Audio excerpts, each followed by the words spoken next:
commission has been here since the time of the consent decree. I came on the commission in 2017 as the executive director, and I've been through a lot of changes in that time. We've had some ups and downs, and one of those challenges was trying to get a grant program off and running that the voters willed us to have in 2021. So last year we were successful as the commission. The commission was able to get over $1 million out the door, but it took a lot of time, energy, effort with a very small staff of just 13 commissioners to get that program up and running from scratch. So this time around we decided that a partnership was what was necessary, and fortunately City Council agreed with that, and that is how we came to our partnership with United Black Fund. So if you were a grantee with us in the past, it doesn't affect your anything about your past grant from last year with us. What this does is hopefully make it a much more efficient and effective process going forward. So we're super excited to start in this journey this year and to have such an excellent partner. So thank you all again for being here. That is my quick introduction, and but this is really about you and your opportunity to show to the CPC and United Black Fund what you're capable of doing out there in the streets as organizations to help us improve safety as a whole and restore some justice in Cleveland. So thank you all. Thank you, Jason. And I just want to let you know that I'm going to have Councilman Joe Jones of Ward 1 will be here, but he'll be here at 10. So just, I thought it would be very interesting to have him here so you can interact with the councilman briefly and just kind of hear their perspective of what they have to deal with as well. So he'll be here at 10. So I would like now to introduce our CEO, Cecil Lipscomb of the United Black Fund, and Twyla Turner, who is our Director of Program Resources. And they're just going to come up for a few minutes and share information about UBF and our new partnerships.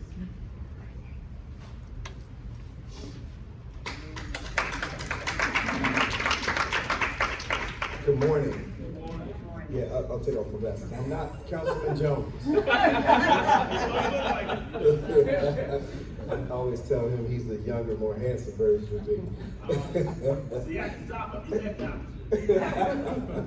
So it's so good to see you all in the place. Thank you, Commissioner Goodrick, for the welcome and introduction. It's good to see some familiar faces around the room. And thank you all for coming out this morning to share and learn more about what this new partnership is. I'm just going to lay a little groundwork. We won't delay anything because we really know you hear this kind of, how can I get to the money? Right. That's just my plea. So the reality is the United Black Fund has been here since 1981. We were small, quiet, trying to do our good work. We still only have a staff of about 5 people that come into the office daily. We have a fairly significant board that is engaged in our activities. So this is a growth moment in our history, so we're expanding our team to accomplish new things. So we're going to be adding workforce to our organization to support this effort. We want to thank the City Council, the City Police Commission, and all for their trust and faith in us to lead this process. I came on board, for those who don't know, I came on board in 2011 to the United Black Fund, and I felt like it was home, and so I never left. I said, oh, I'm an aggressive corporate guy that loves the community, and I said, I'll be here and do some good work for about 3 or 4 years. 2011. Okay, 2011. Because this community deserves someone who's there for the long haul. This community deserves people who are sincere about the work and the care. And so I basically just wanted to introduce those who didn't know me to that background. I'm from Virginia, but I came to Cleveland. I said Cleveland is my adopted home. I don't claim a high school or rep a high school, but I feel like home, and I thank you all for adopting me. Part of our growth was for me to be fortunate enough to find not just my additional team members, which Twyla I'm sure will introduce, but Twyla, she's our director of program resources. It's really programs and resources. She's, I would say, to keep it simple, my number two. If I need something done, she's the go-getter. So anything that goes on in United Black Fund, Twyla's hand, her fingerprint, her DNA is involved, and I trust that she's so meticulous about her work, and that in the end, this will just kind of be almost consumed into our fabric of how we operate the organization. One final thing on the history of UBF. Judge George White was our founder. He was the first federal, well, African American to be placed in the federal court in this district, right? He ultimately was a counterbalance to the Stokes brothers, okay? I'll say it this way, I don't like cities and places that have oligarchs that only one decision and all decisions go through those people. And so he actually stood quietly and influenced the city, while the Stokes brothers, in all due respect, and were wonderful, they were in the forefront. UBF took on the culture of Judge George White. We stand kind of in the background, but we still influence the city.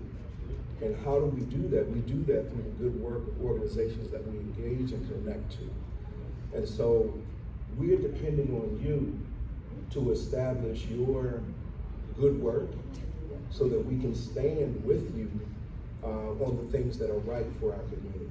And so I just wanted to really just kind of lay that out to say we're depending on you to complete the tasks that you said you would do, so that then when we go to the city, we say, hey, they did this last year, we want them back this year. It is ultimately the police commission's role to make all decisions, but we are seen as the advisor and the facilitator of the process. We're not stepping out of our lane, we're influencing.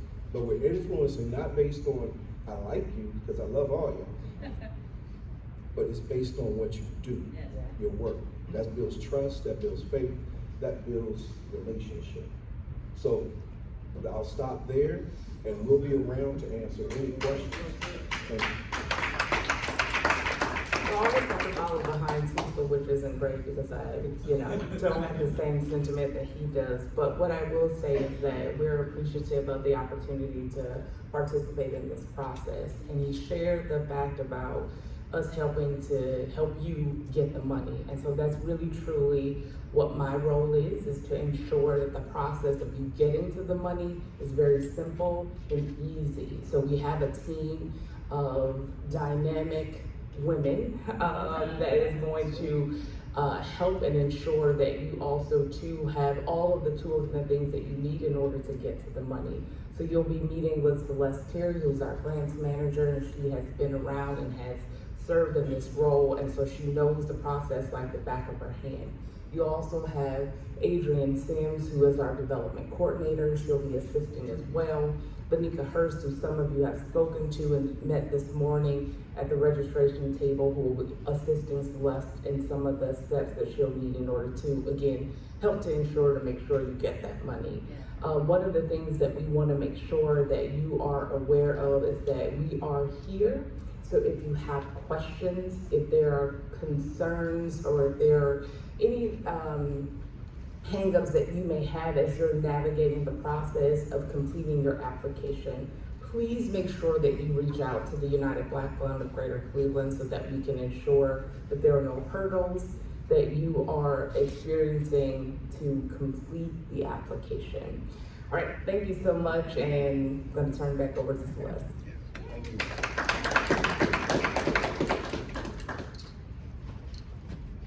Okay, thank you, Cecil and Twyla.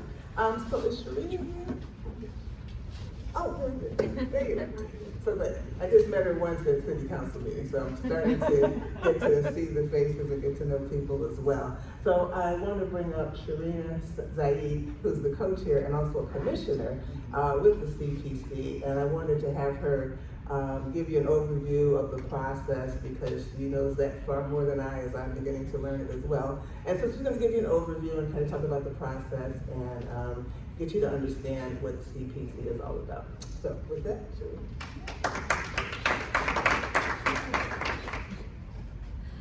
Good morning, and thank you for that introduction. So I'm very excited to be here with you guys today, and thank you for coming out. I know it's a little short notice, but we want to get this money out to you guys. So thank you for joining us for this information session.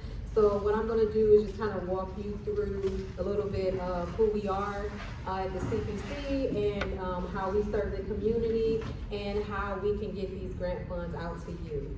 So about the Cleveland Community Police Commission. So the Cleveland Community Police Commission was established in 2015 as a part of the consent decree between the City of Cleveland and the U.S. Department of Justice.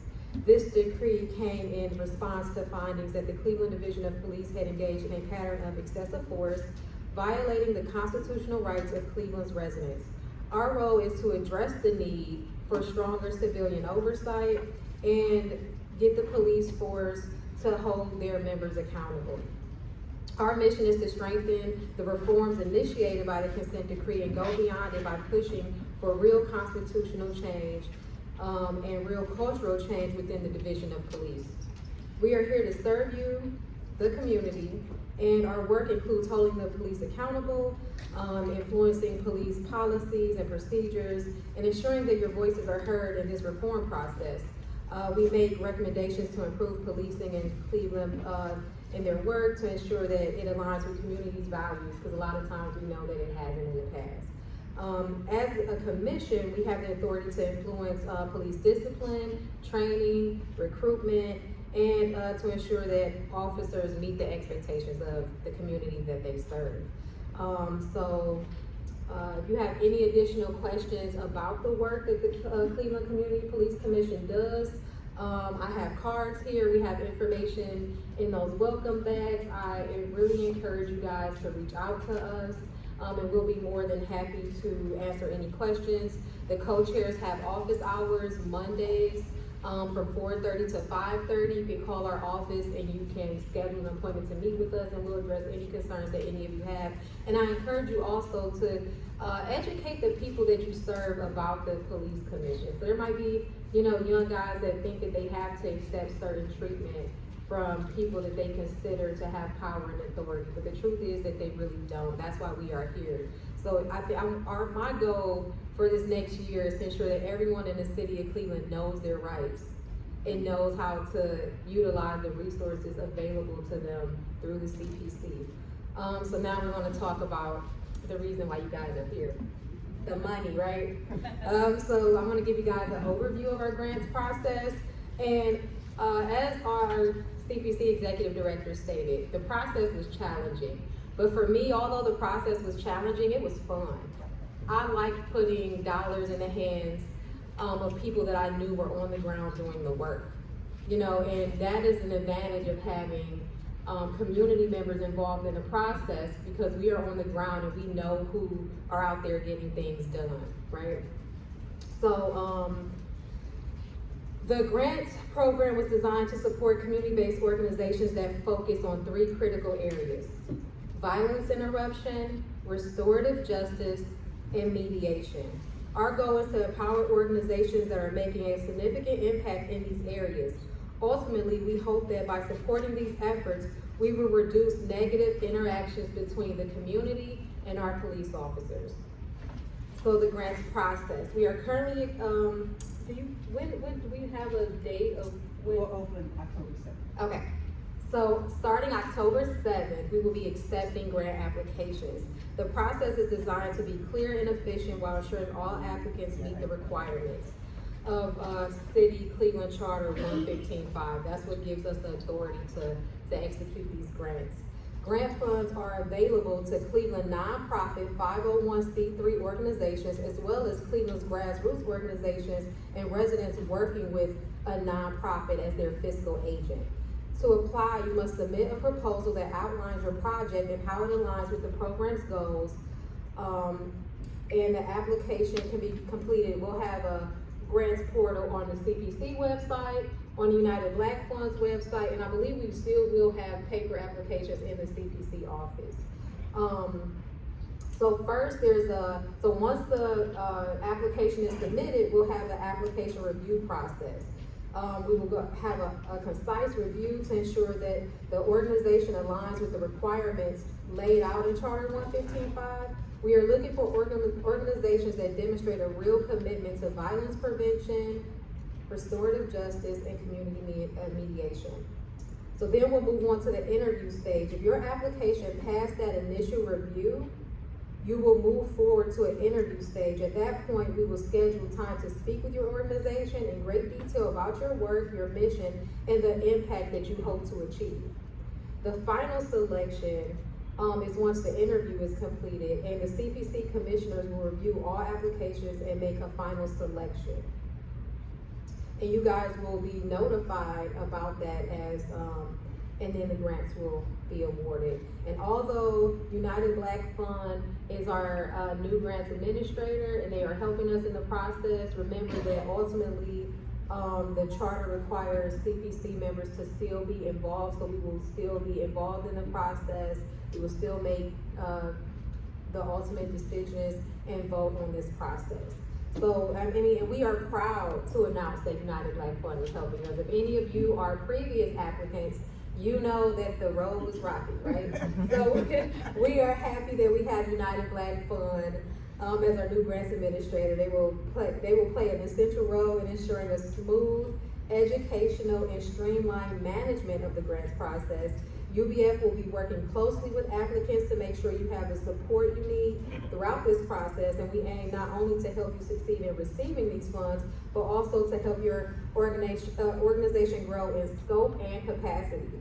So what are the qualities and the outcomes we are looking for? So like I said, the charter states that we want these organizations' outcomes to lead to less negative interactions in the community with police. So we are looking for organizations that make a significant impact, again, in the areas of violence interruption, restorative justice, and mediation. We believe these approaches are key to reducing the need for police interventions in Cleveland. So here are some qualities we are looking for from the applicants: a clear strategy for reducing violence and resolving conflicts within the community, a strong community partnership and collaboration that help us make long-term sustainable change, a track record for success. So if you have a track record for success, put that in your proposal. In reducing negative interactions in the community, and create approaches to restorative justice that prioritize healing and reconciliation.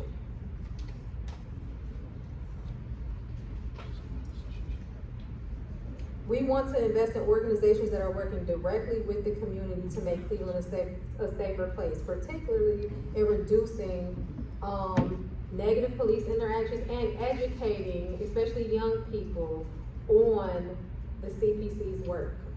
So I always like to end with how you guys can get involved, because we don't want this to be a one-time thing where we just give you some money and you go away. We want you guys to get involved in the work we do. So how can you get involved?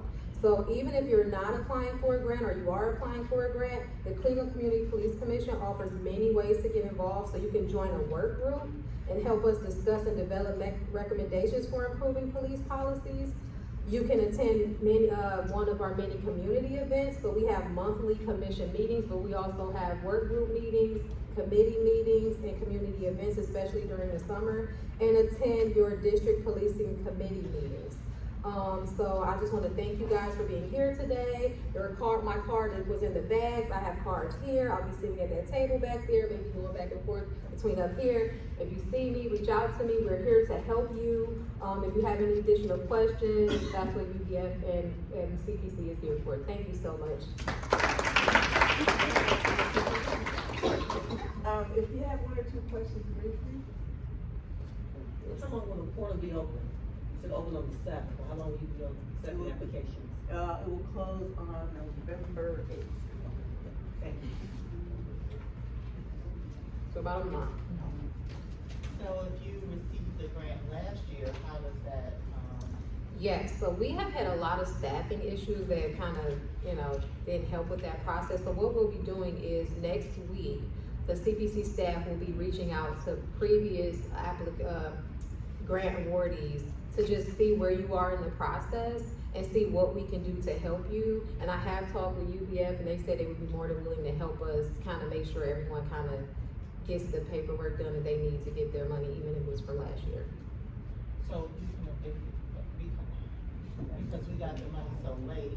Yeah, it doesn't affect anything. So if you were awarded last year and you didn't receive the funds, that will not affect you applying this year and whatever funds you may get for this year. So you can have funds from last year and apply for this and kind of get an Yeah, extension? because that's not your fault, so we won't hold you responsible. We're gonna penalize you for that.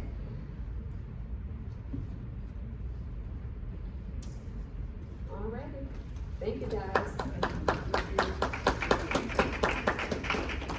All right, we're just gonna have a tech moment to move this over here.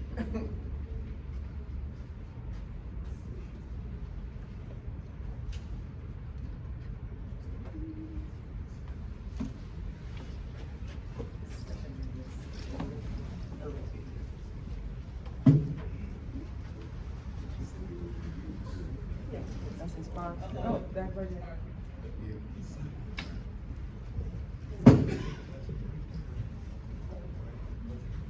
Is it unstuck? No. Make sure cameras and tech. It's mine.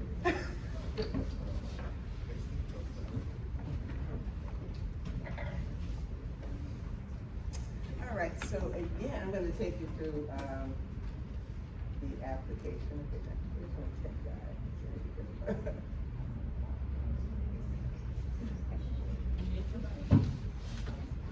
Let's see. Flash it back.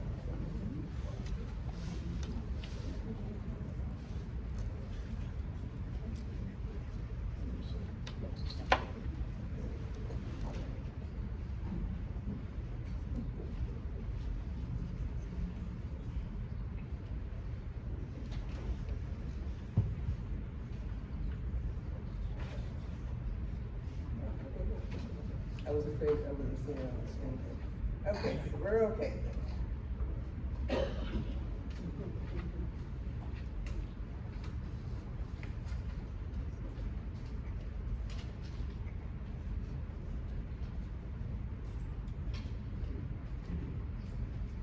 All right, so I want to show you. But anyway, so, good morning. So I'm Celeste Terry, the grant manager, and what I'm going to do is kind of show you the application and how you access it. We'll wait for a tech guy to get there. Hold on a second.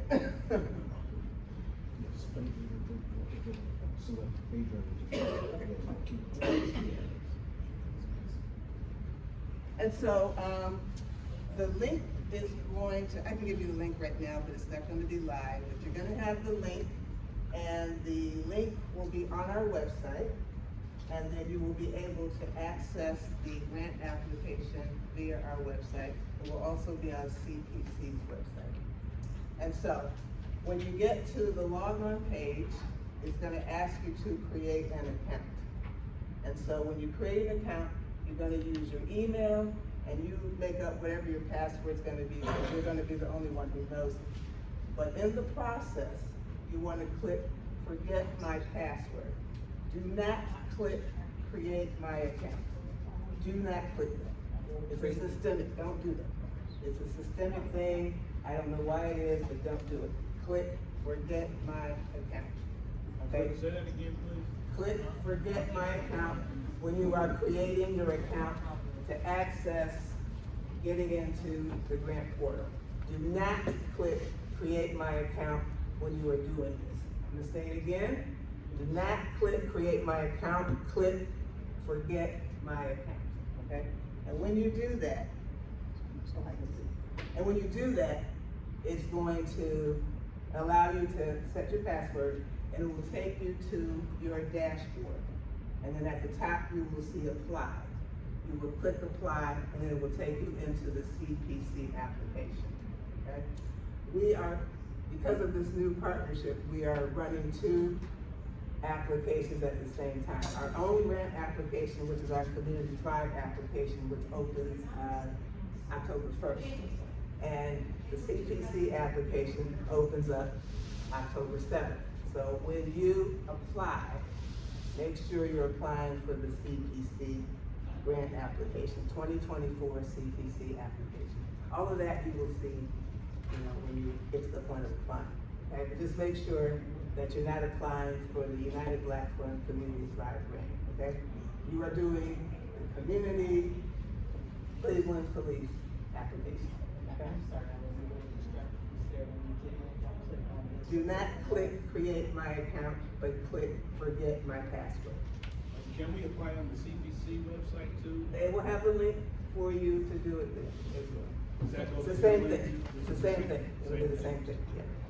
Yes, Are we allowed to apply for the Community Thrive? yeah, you can, as long as you fit the categories, you can, okay? But just make sure that you're applying for the right thing when you're going to do this. Yes. Can you create your account before the 7th, or do you need to wait till the 7th? That was a good question, I'm not sure, but give me a call, I'm gonna check that out, I think you can.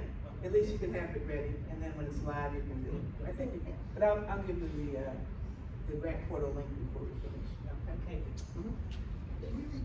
Yeah, say that again. Okay, so it's. So I think, the question was, can you create your account prior to the 7th? Yes. And the answer is really yes. Celeste was, she wants to confirm that. I wanna be sure. But we are 99% sure that you can create your account And just be ready, and be ready for the 7th to actually submit your application. okay? And so while you're waiting for the 7th, if you are in need of a fiscal agent, now is your time to find your fiscal agent and get everything in order. This is a serious application, and you don't wanna apply until you have everything ready to go. Yeah.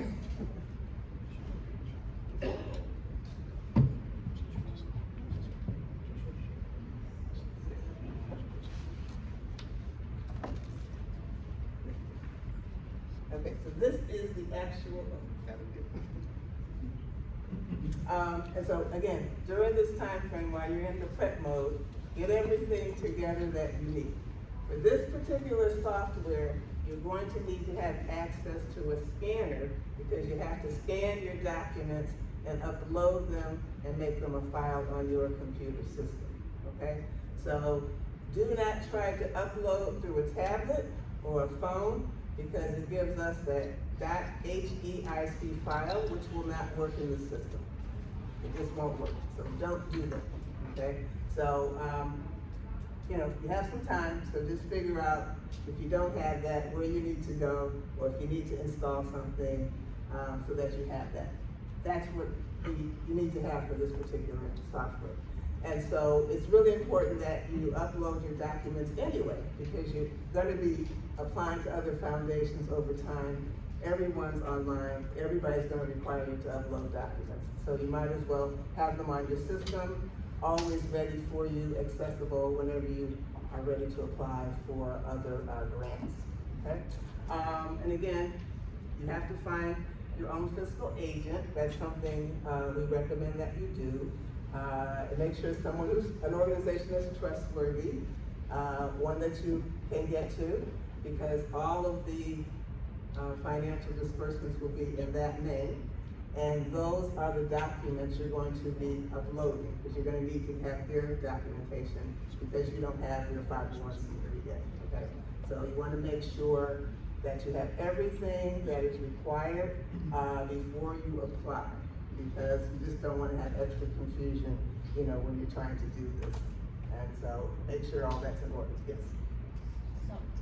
Something that was said previously about grassroots organizations, they don't all have fiscal agents or 501c3s. So you're saying now that you have to be attached to a 501c3. If you are going to apply for funding, you have to have your 501c3, or you have to get a fiscal agent who has their 501c3, who will act in your stead until you are able to do that. But you have to have that in order to receive grant funding from organizations.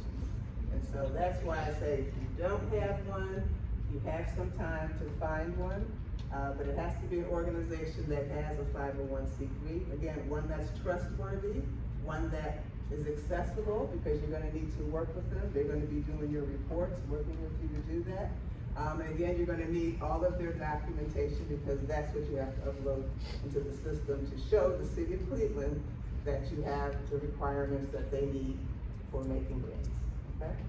So, Other than the 501c3, is there any other requirements for the fiscal agent? they have to have that documentation, and they also have to submit a letter, signed letter, that they are going to act as your fiscal agent. That also has to be uploaded when you apply. I'm sorry, I didn't answer that. Clear. I have 501c3. Is there anything else other than? No, you just have to make sure that you see whatever's required and you upload everything that's required. All the documentation that you would need, you know, board list, tax letter, the usual things that you have to upload when you apply for grants. So yeah, just make sure that that's available to you. All right, so this is what you will see when you get the grant portal. This is the place where you're gonna begin the steps of creating your account. And again, remember what I said? Don't click create my account, but click forget my account. It will take you to where you need to go.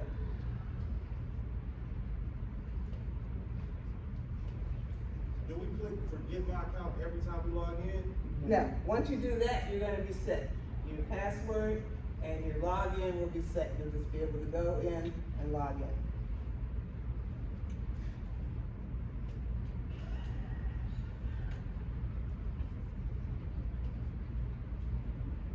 Okay, now we have actually the application, so you'll begin seeing what this looks like.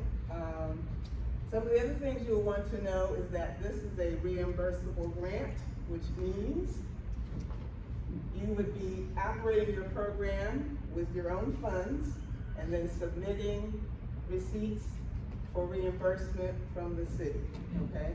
So if you are not at that stage, as most small community organizations are not, then you will fill out a hardship form, or I think in our portal we have a place where you will describe what the hardship is, and that will be evaluated, and then that will be considered as part of your application. The city will be looking at that.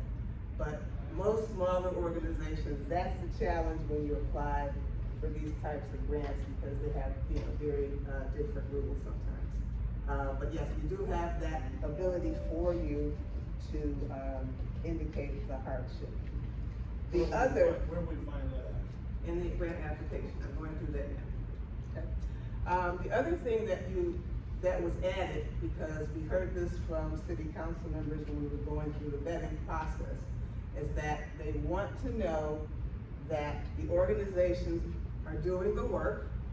They want to know that the organizations are getting to know who their council people are, so that they need to go to the ward meetings. So there's gonna be probably some kind of form or something we'll have that will indicate that grantees have at least had some kind of contact with their council people. That was something that they were very adamant about when we were going through the process. And the other thing is that we will be working with you to ensure that you're able to show the effectiveness of what you're doing and that the grant dollars are being well spent, that you have good outcomes for the type of money that you're getting.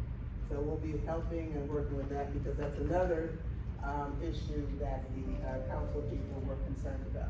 They want to make sure that the dollars get to community organizations, but they want to make sure that those organizations are really doing the work and have good outcomes for the people of Cleveland that are participating in these programs, okay? So part of that, and this is also a lot of some of the training I do with our organizations, because we fund organizations, and we fund some organizations right here as well. But really helping organizations understand that you have to begin to understand the impact of what you're doing, and how you're gonna capture that impact, and how you're gonna describe that impact, because that's what the commissioners are looking at, and that's what people wanna see when they're giving you those grant dollars. So for example, some of the additional requirements now is that showing, like I said, showing proof that you met with the council person, that you even know who the council person is. Particularly where your program is delivering its main services. Okay, you want to get to know who that council person is. You want to get to know when those ward meetings are, whether they're quarterly or monthly. But you want to get to know so that you begin understanding what the issues the council people is facing, and some of the things that perhaps participants in your ward are facing, but you will get to know what's going on if you attend these meetings. Also begin collecting and compiling data. And so that's, sign-in sheets, every time there's point of contact with people coming to your program, you need to know who's coming for the program. You need to know how often they're coming. How many hours are you doing, the program is lasting. Is it 1 hour, is it 2 hours? Because all of you have different requirements with your programming. So you'll want to be able to break that down so that you can show the impact of your program. And again, the council is also looking for a report that would come from the grantees that would then go to city council members, again, showing the impact of the grant funding. So these are some extra steps that council wanted to include so that shows more accountability, and it shows that the money being spent is really working and making changes, because we all want to have better communities, and we'd like to see some changes, and a lot of the organizations are charged with that. And so again, we get down to the issue of the reimbursement grant. This is where you will describe what your hardship needs are and let the commission know that you will need that. Looking at the eligibility, again, these are some of the things that you'll be looking at. And these are the requirements, and this is the police commission application. So we have put this application online. So these are the questions that the commission is asking. So you want to be sure that you can answer them. Yes. The question you're asking, describe any relationship related to this grant. I was just getting to that. So they want to make sure there's not a lot of conflict of interest, because sometimes you have people getting grants and maybe they're relatives of people or whatever. So they want as much transparency up front about everything. So that's why this is another issue that we need to make sure is there. We don't want to have double and triple dipping. What do you think the category though? We're adding another one now. Okay. It's just not there yet. Okay, that's why the application will be open until 7. Okay. All right. Again, so now you begin looking at, make sure that you check what category your application is. Do not check all 3, because that's gonna disqualify you, okay? Nobody's gonna take time trying to read how you're explaining that you fit into all 3 categories. Not gonna happen, it goes over here, okay? So, make sure that you are only checking one category. So make sure your application fits that category. Don't try to blend, don't say, oh, what we do, no. You make sure it fits one of those categories. That's it, yes. Will you give explanation, a little more detail, what goes in each category? Violence prevention. What are you doing in terms of programming to reduce violence prevention and the overreaching goal of the commission to teach less police involvement? So your program, what is that? Okay, that's violence prevention. So, gun violence is a big issue in our community, correct? Yes, no? Correct. Yes. Okay, so if you're a program that deals in that, you want to be describing how you're addressing it. What is your programming doing to reduce that? Okay? So that's why I said make sure your category and your program fits. So for instance, restorative justice, re-entry, if you're dealing with the population that has, been incarcerated or other services that are related to that, then you will want to apply for that area, okay? Mediation, if you're helping people do conflict resolution, so that they learn how to resolve things before they get the gun, then that's the type of programming you would want to apply for. So really take some time to, relook at your mission, relook at the activities that you have in your program, and make sure it fits with the category you're applying for. Again, don't try to blend the two or say, we do this, we do that. The commission isn't going to, look at that. They want clear descriptions of one of those three categories. Okay? So you have to also show that you're doing this work because the grant amounts are anywhere from $30,000 to $50,000. So you can't have something that doesn't reflect that. Okay? So is that clear? Make sure your mission and your application fits whatever category you are planning to be applied for. Okay? Very important.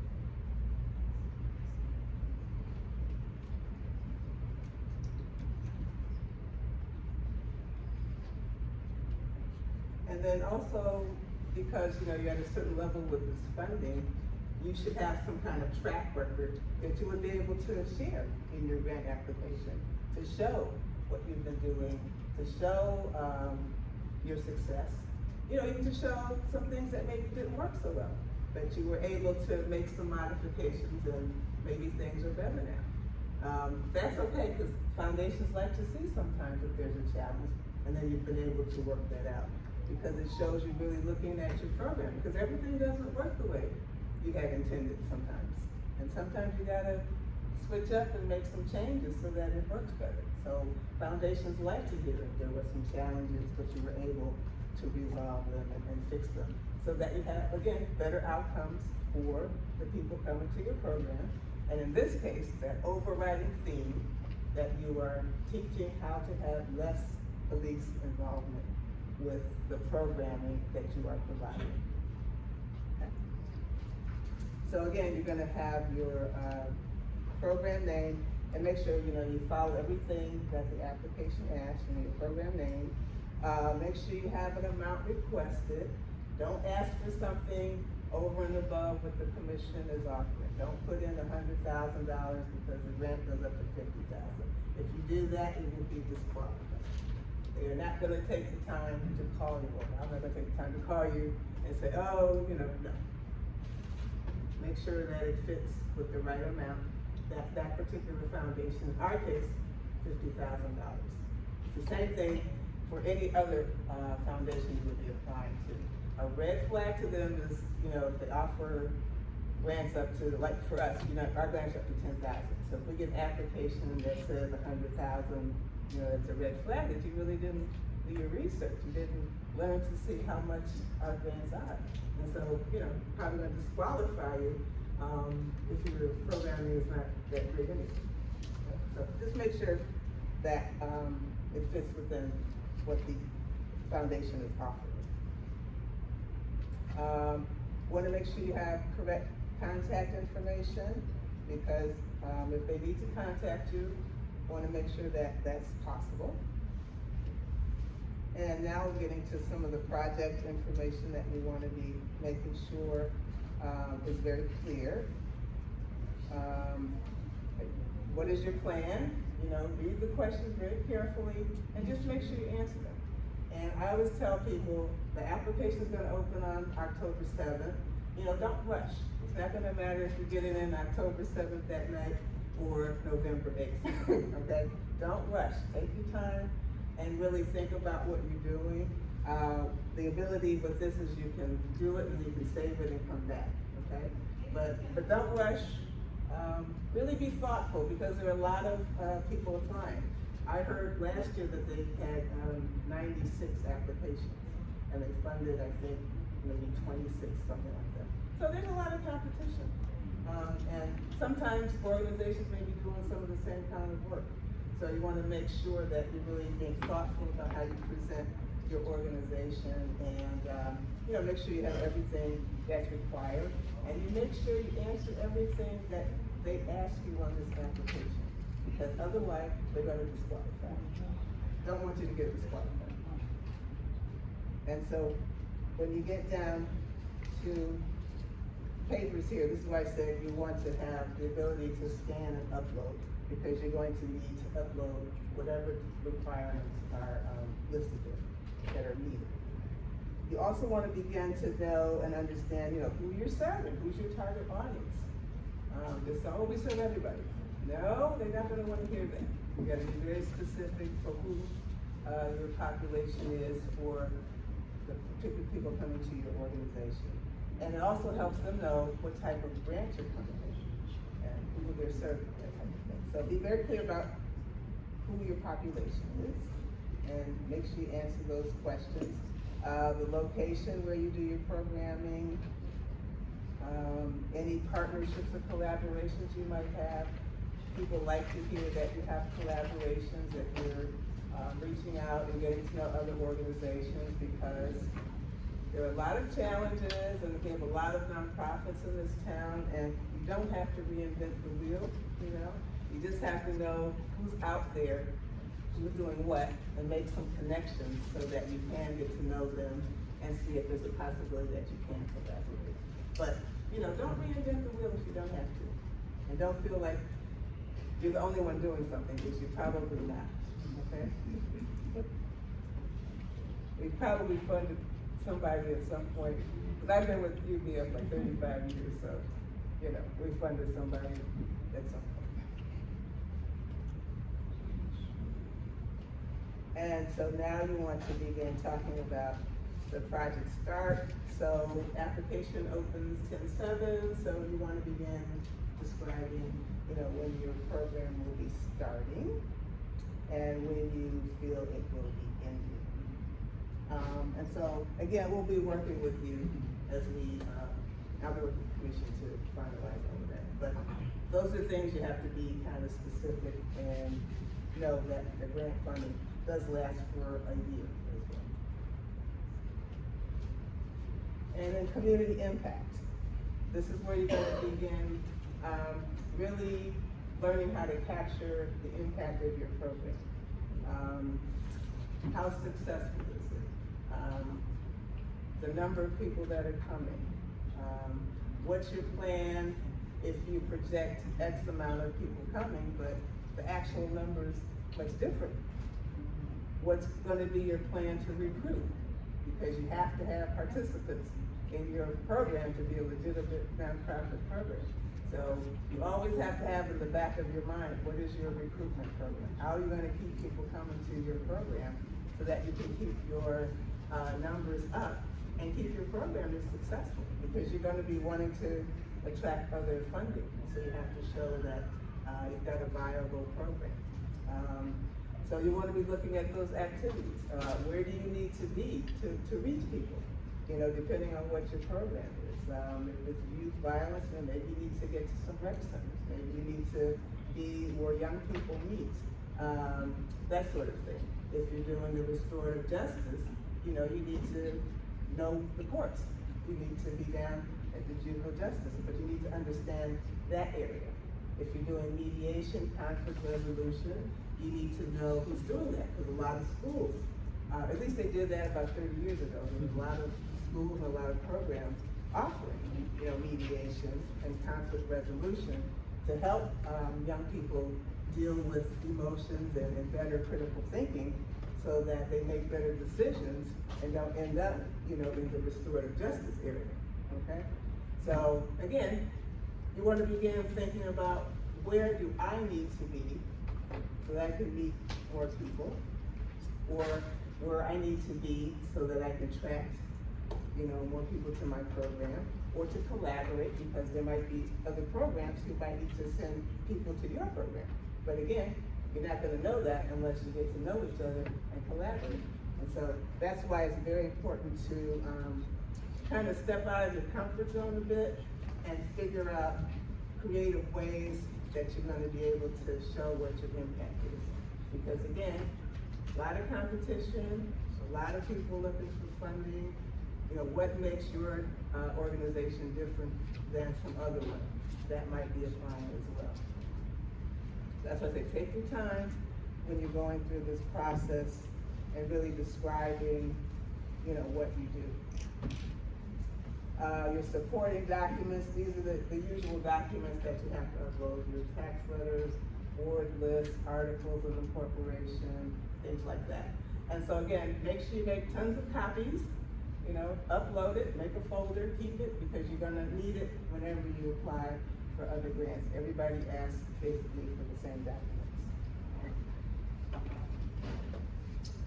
Your fiscal sponsorship, this is where you will, again, whoever that is, if you need one, you will have to get that letter and upload that information, as well as get the documentation and upload that as well to show that you have a fiscal agent who's gonna be a good steward of the grant money should you get funded.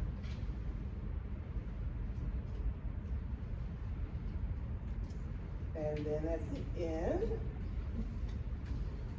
you'll be doing a report. We're looking at either, it might be quarterly, or we may be looking at 2 mid and final. So we'll be working with the commission to figure that out. But you will be having to do a final report to describe how the grant year went, how things went or didn't go. But basically, just to give an overview of what your grant year was all about and how things were accomplished. And so that is what the grant application will look like. That's what you'll be working on when it goes live and available for you to do that. And you can certainly call me. Number is 216. I give it right down. 566-9263. Just call me when you have questions or if you get stuck with things. Like we do this as well with other people. I do that with our grantees as well. Can you repeat your number again? I sure will. It is 216-566-9263. My name is Celeste, and I see that Councilman Joe Jones is here. Okay, yes, and we'll take a few questions, and then I'll have Councilman Jones come up. We want to be mindful of his time because he's graciously accepted to be here. Yes. Good. Okay, we have an organization that has several programs that will fit this model. Can my organization apply for different programs of what we do, or are we only limited to the one? Just apply for one, yeah. So that's why I say really take some time if you gotta talk to your board, whomever, but figure out the best program that you think needs programming that would be the best fit for this particular grant. They all do. Let me ask another question. Can I serve as a, can I receive a award and be a fiscal agent for another program? You can, yes. And another thing with fiscal agents, you know, sometimes they're gonna charge you a fee. So, you know, work that out in the beginning. Some don't, but most today will charge you a fee. So, you know, work that out. Make sure you understand the parameters of what your relationship is gonna be as well before you enter into it. Yes? Yes. So so a fiscal agent again is a nonprofit, is an organization that has their 501c3. And so when you contact them, you know, you will ask them, will you be my fiscal agent? That means they have all the documentation that's required, and they will act in your stead and be the steward of your grant money until such time you are able to have your own 501c3. So when you get funded, the disbursement is in the name of that fiscal agent organization. It is not your organization because you don't have a 501c3. So it's in that organization's name. They are the ones who do the reports, so you have to work with them to submit those reports. So you have to have a good working relationship, and you have to trust them, because the money's gonna be in their hands, and you have to be able to get to them. So that's what a fiscal agent is, the steward of the money until you are able to have your own 501c3. So let me just further state, you have to trust them. So, there are circumstances where people don't have documentation, that letter, so this is why we're trying to help make sure that you upload it, so we have proof for you.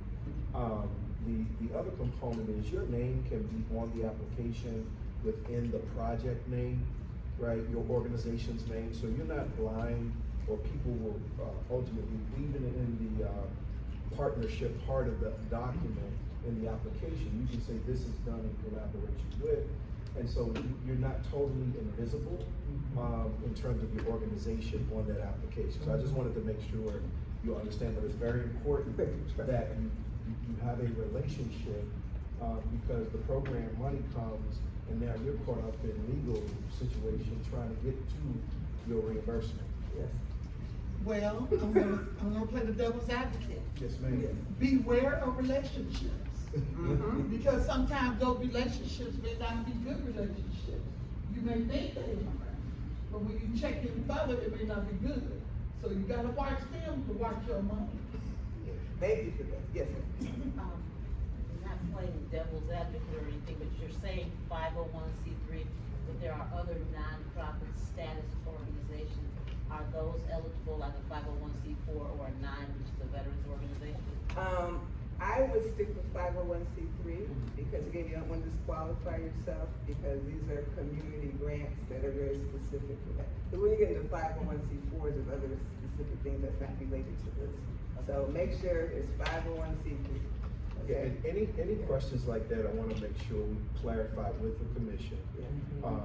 You know, so I don't wanna say a hard no today, but we're trying to give you the best, response for your success that we know right now. And so if we go back to the commission and they say, yeah, we'll accept the C4, then we'll communicate that out to all the people that's on our mailer list through a blast email. Yeah. But we'll check that, because I have an organization that is kind of in the suburb, but their program borders Cleveland, but they wanted to apply, so I said, let me check with the commission. So I'm checking with them to see if they can even apply.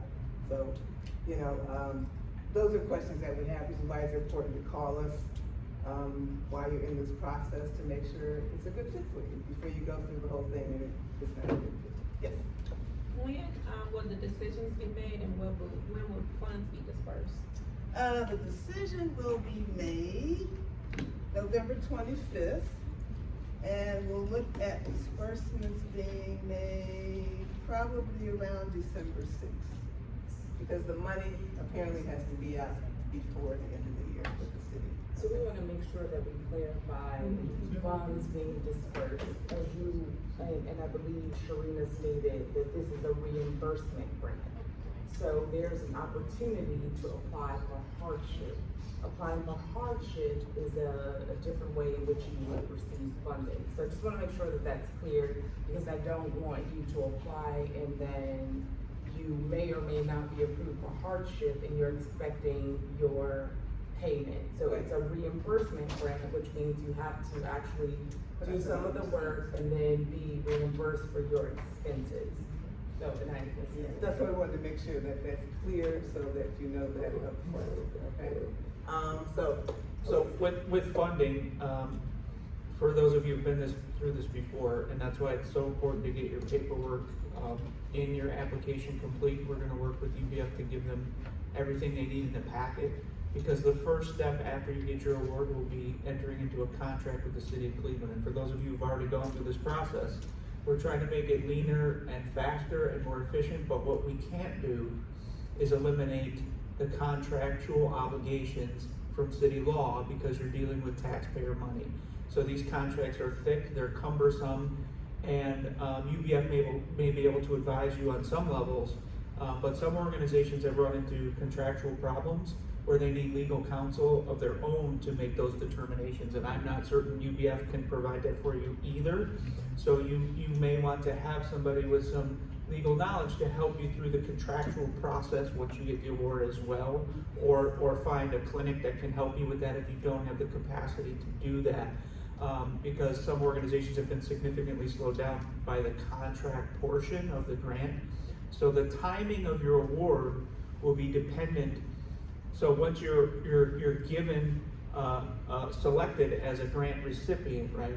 How quickly you get your money will depend on one factor, and that is how quickly we can get you to a signed contract. We cannot disperse funds or make any commitment to a timeline to get that money because it is dependent on how quickly your organization is able to execute a contract. And so just be aware that everybody's disbursement times are a little bit different. Some get it faster because they're very efficient at getting their contracts done, and they're able to get that money out much quicker. Other organizations from last year's grant cycle, some of them still haven't received their money, and the reason is because of contractual issues. They haven't been able to execute their contracts or complete the required paperwork that is a legal necessity of that contract. So please make sure you have good consultation on filling out your paperwork, your financial paperwork and financial documentations, and being able to read and understand the term of the contracts, which are, because the city has, and Joe Jones can attest to this, they have an entire department of lawyers there working on these contracts, and oftentimes the organizations that are receiving these awards are one or two people that are not legally trained. So that's what you're up against with that. And I'm sure UBF can offer you some assistance, but I don't think they would be your attorneys either. So please make sure that you have the ability to do that. And I don't want to scare you away. They're just like, they look like contracts like for your cell phone, right? They have a lot of words and they're very lengthy, but the difference is it's government, and they take that money seriously, so they will hold you accountable to what's in that contract. So it's important that you read it and understand it. But the December 5th might be a little unrealistic because the contractual time in between, right? So, but once you're an awardee, what I can promise is you will get your money. So once that is started, if you get a signed contract, you will get your money. So just I just want to clarify, because I want to make sure that from a UBF perspective, what we try to do is not penalize you for asking questions. Sometimes when you're applying for grants, it's like, I don't want to make that phone call because they'll think I don't know what I'm doing. That's not what this is. We would prefer that you call and ask the question. If the question is above our pay grade, if that's what we don't tell you, it's above our pay grade, you need to direct that towards the commission. That's it, you know. So I think just be comfortable in that we are a community just like your community, but there are things that we won't answer because we can't. We just don't have the information. There was a question here and there.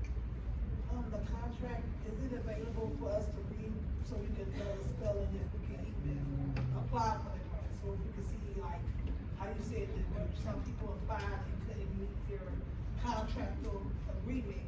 Is a contract available, that your contract, that we can look at and say, okay, I can meet this, or okay, to be realistic? We could probably do that, share an example contract, yes.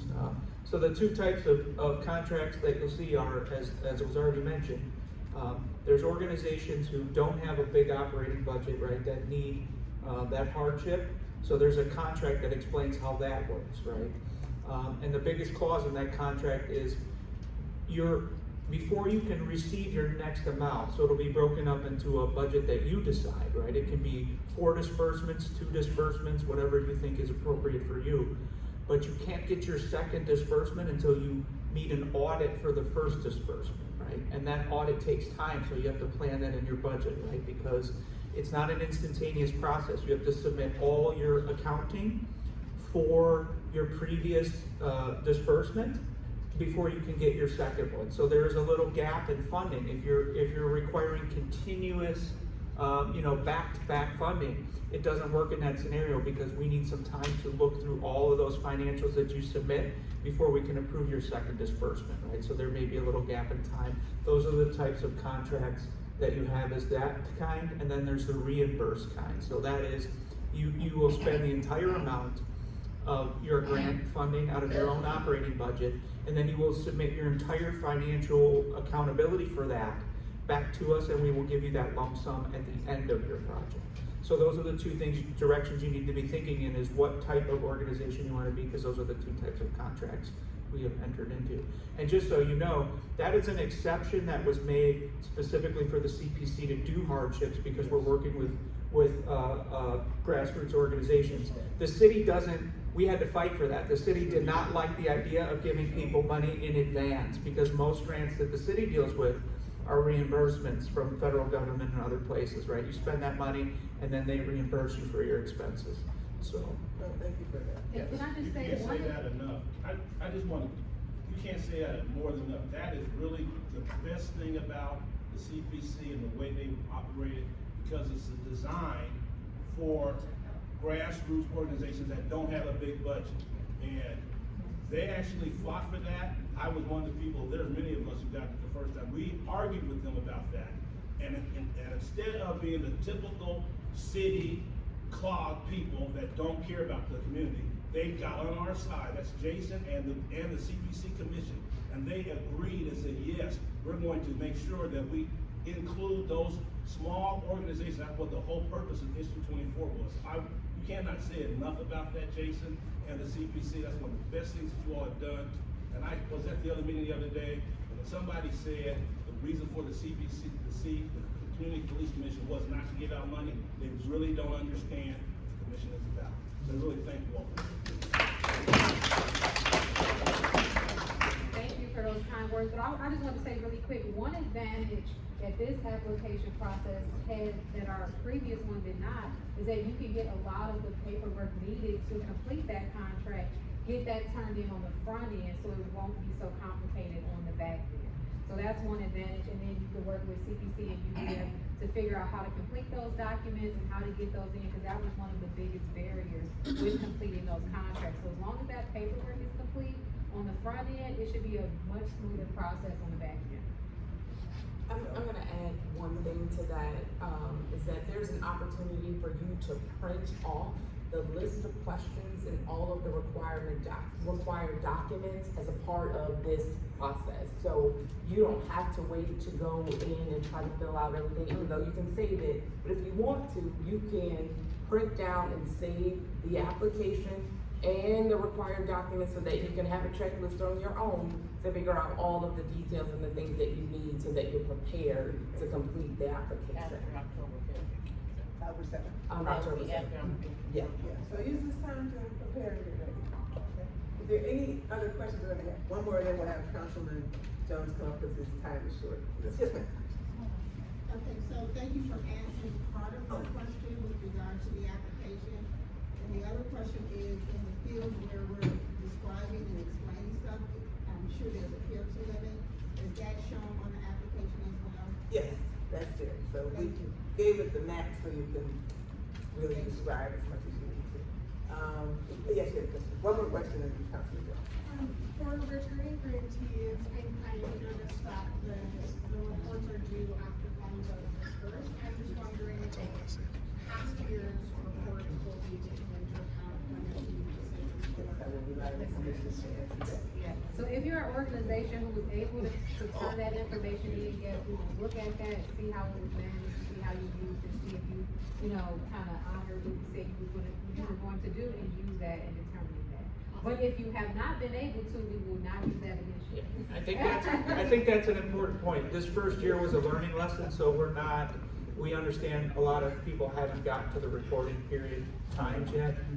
So we're not, but imagine if we move to a second year in partnership with UBF, which is a contract option, and I anticipate everything will go smooth and that will most likely happen.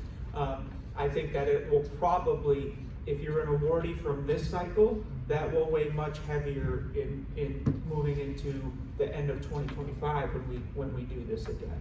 Yes. Thank you. So as you see, it's gonna be a learning process for all of us, but we're gonna make it as smooth and, good for you as possible. So just be patient with us as well, okay? So with that, I'm gonna have Councilman Joe Jones come up. He is the councilman of Ward 1, and I wanted him to come because I wanted him to explain how important this work is, but also for you to have a chance just to hear from a councilman and some of the things that they have to think about and consider as they manage their ward. So with that, Councilman Joe Jones.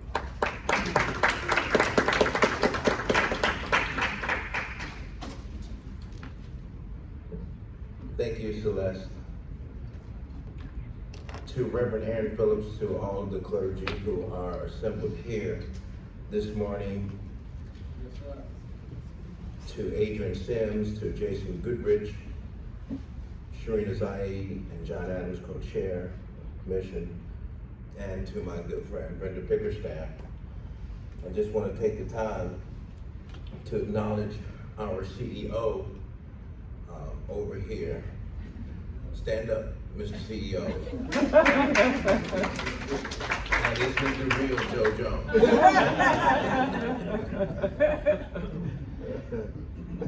I'm honored to have the opportunity to briefly be with you this morning and to talk about some of the most significant and challenging things of our day and time. And we at City Council appreciate all the work that you do and all the work that you're going to do. Our duties on Cleveland City Council is not just about the proposition of creating legislation and passing legislation, but we're a hybrid operation. And it is something that has been baked into the actual DNA of the city of Cleveland, where citizens have high expectations of their elected officials. And so when things are not working right, we get the phone calls. If the snow is not removed, we get the phone calls. If the garbage is still out there on that curb, we get those phone calls. And when the nightclubs and gas stations and all of the things go wrong at night, we have to be called upon if the police or city services does not respond. And you would think that of all of the changes that we have seen over time, and certainly here nationally, even to late, that somebody in some of these police departments across this nation would have gotten the memo. Please stop shooting unarmed black men. Did you hear me? Every time I turn on the TV, I see a tragedy. And we've had one too many tragedies in this nation. And so the call upon the work that you do is very vital in assisting us on Cleveland City Council. And most of the programs that the Cleveland Community Police Commission has granted grants to